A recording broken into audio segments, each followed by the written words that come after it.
Birmingham میں حضرت غوث پاک شیخ عبدالقادر جیلانی کے سالانہ عرس کی تقریبات جاری ہیں۔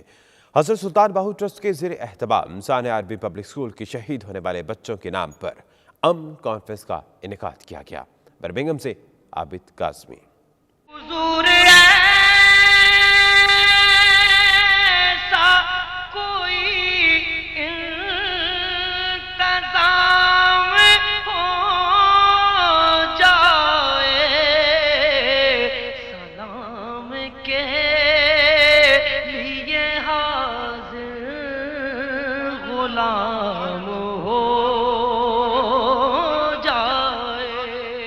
برمنگھم میں حضرت غوث پاک شیخ عبدالقادر جیلانی کے سالانہ عرس کے موقع پر APS کے شہداء کے نام پر امن کانفرنس کا انعقاد ہوا۔ نقابت کے فرائض صاحبزادہ حامد علی سعیدی نے نبھائے۔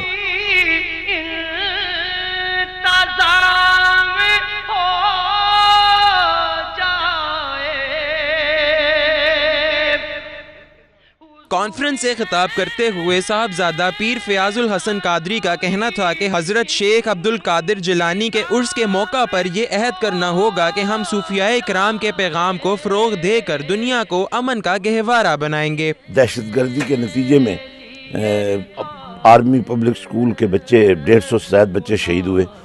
آج کی یہ کانفرنس جو امن کانفرنس ہے، ہم ان بچوں کے نام کرتے ہیں اور پوری دنیا کو یہ پیغام دینا چاہتے ہیں، ہم تو وکٹمز ہیں، ہمارے تو بچے مارے جا رہے ہیں، ہم تو بچوں کی شہادتیں بھی پیش کر چکے ہیں۔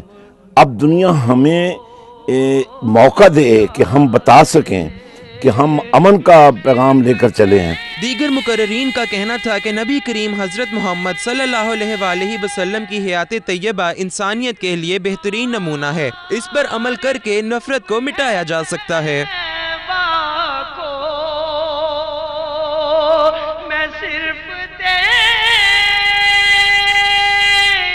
صاحبزادہ پیر فیاض الحسن قادری اور دیگر نے میڈیا سے بھی گفتگو کی اور اپنے خیالات کا اظہار کیا۔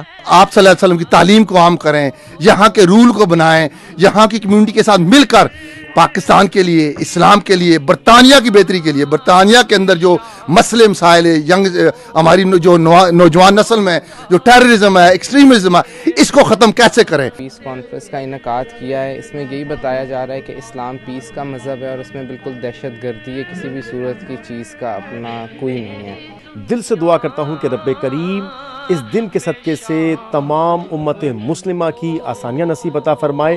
اس دن کے صدقے سے اللہ پاک بالخصوص پاکستان پہ اپنا خاص فضل و کرم عطا فرمائے۔ کانفرنس میں راجہ اشتیاق خان، صاحبزادہ حامد علی سعیدی، صاحبزادہ محمد رفیق چشتی سیالوی، چودھری عثمان سندھو، کونسلر ذاکر اللہ چودھری، شہزاد مغل واجد علی برکی بھی شریک ہوئے۔ آخر میں درود و سلام کے نذرانے کے ساتھ امت مسلمہ کے لیے خصوصی دعا بھی کی گئی۔ رپورٹنگ ٹیم کے ہمراہ عابد کاظمی، 92 نیوز، برمنگھم۔